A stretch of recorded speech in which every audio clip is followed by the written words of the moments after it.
Friends, welcome to our channel. Satyabhama serial next ఎపిసోడ్లో ఏం జరగబోతోందో ఈ వీడియోలో చూసి తెలుసుకుందాం. సత్యకి చెమటలు పట్టిస్తున్న మహదేవయ్య అసలేం జరిగింది అని తెలుసుకోవడానికి ఈ వీడియోని స్కిప్ చేయకుండా ఎండ్ వరకు చూసేయండి. సత్య తిరిగి రాగానే మహదేవయ్య సత్యని బెదిరిస్తూ ఉంటాడు. అలా నువ్వే చూస్తావు కదా ఈ మహదేవయ్య అంటే ఏంటో, ఈ మహదేవయ్య సత్తా ఏంటో రేపటి నుంచి చూయిస్తా నీకు. ఒక్క క్షణం కూడా నిన్ను మనశ్శాంతిగా బ్రతకనియను. పరిగెత్తిస్తూ ఉంటాను. నీలో నువ్వే గింజుకుంటూ ఏం చేయాలా అని నీలో నువ్వే సతమతమైపోతూ ఉంటావు. నీకు వచ్చిన బాధని ఎవరికి చెప్పుకోనివ్వకుండా చేస్తాను అని అంటాడు. అప్పుడు సత్య, అది చూద్దాం. ఈ సత్యభామ ఎవరి బెదిరింపులకి భయపడదు. నేను తిరిగి ఎదిరిస్తానే తప్ప వాళ్ళ బెదిరింపులకి భయపడి తల వంచేది కాదు ఈ సత్యభామ అని అంటుంది. అప్పుడు మహదేవయ్య, మరీ ముఖ్యంగా నీకు ఇష్టమైన వాళ్ళని చుక్కలు చూయిస్తాను. అప్పుడు నీకు వాళ్ళు ఏడుస్తుంటే నువ్వు కూడా ఏడుస్తావు. అది చూసి నేను నీకు నేనేంటో అర్థమయ్యేలాగా చేస్తాను. ఇంకొకసారి నా జోలుకి రాకుండా చేస్తాను. అప్పుడు నువ్వే నీ తోకని జాడించకుండా నువ్వు ఎంతలో ఉండాలో అంతలోనే ఉంటావు. ముందు ముందు నీకే అర్థమవుతుంది కదా అని అంటాడు.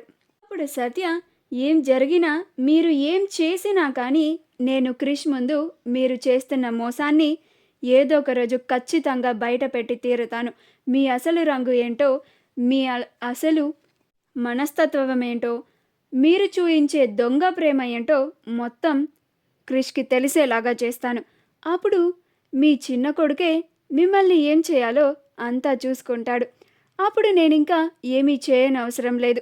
అంతా మీ చిన్న కొడుకే మీకు చేయాల్సిందంతా చేస్తాడు అని అంటుంది. అప్పుడు మహదేవయ్య, గది సరే గాని ఇప్పుడైనా వెళ్ళి ప్రశాంతంగా ఒక్క రోజన్నా పడుకో. రేపటి నుంచి నీకు అది కూడా ఉండదు అని అక్కడి నుంచి వెళ్ళిపోతాడు. మరుసటి రోజు మహదేవయ్య తనకి తెలిసిన వాళ్ళకి కాల్ చేసి వాళ్ళ దగ్గర హర్ష అప్పు తీసుకున్నాడని గుర్తు చేసి మరి మీరు వెంటనే వెళ్ళి వాళ్ళ ఇంట్లో ఒత్తిడి చేయాలని గోల చేసి రావాలని చెప్తాడు.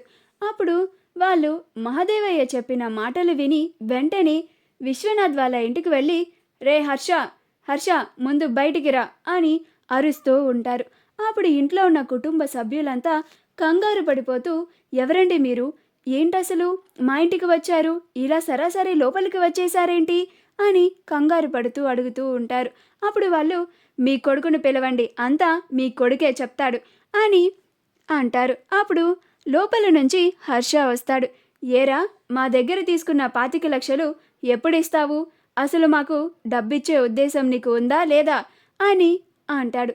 మాకు ఇప్పటికిప్పుడు మాకు ఇవ్వాల్సిన డబ్బుని నువ్వు చేతిలో పెట్టాల్సిందే అని ఒత్తిడి చేస్తారు. అప్పుడు హర్ష, అదేంటండి, మనం ముందే అగ్రిమెంట్ రాసుకున్నాం కదా, ఇంత గడువులో నేను మీకు మీ డబ్బులు ఇచ్చేస్తానని ఒప్పందం కుదుర్చుకున్నాం కదా, ఇప్పటికిప్పుడు సడన్గా వచ్చి మీ డబ్బుల్ని ఇవ్వమంటే ఎక్కడి నుంచి తీసుకొచ్చి ఇవ్వాలి అని హర్ష కూడా ఎదురు తిరుగుతాడు. అప్పుడు వాళ్ళు వాళ్ళ మనుషుల చేత ఇల్లంతా ధ్వంసం చేయిస్తారు. అలా వాళ్ళు ఇల్లంతా గోల చేస్తారు, రచ్చ చేస్తారు. అప్పుడు నందిని, ఏంటి హర్ష ఇది, నువ్వు వాళ్ళ దగ్గర డబ్బులు తీసుకోవడం ఏంటి అని అంటుంది. అప్పుడు హర్ష, మైత్రి కోసం వాళ్ళ దగ్గర తీసుకోవాల్సి వచ్చింది నందిని అని అంటాడు. మా వీడియో కనుక మీకు నచ్చినట్లయితే లైక్ చేయండి, షేర్ చేయండి, మా ఛానల్ని సబ్స్క్రైబ్ చేసుకోండి, పక్కనే ఉన్న బెల్ ఐకాన్ని క్లిక్ చేయడం మాత్రం మర్చిపోకండి.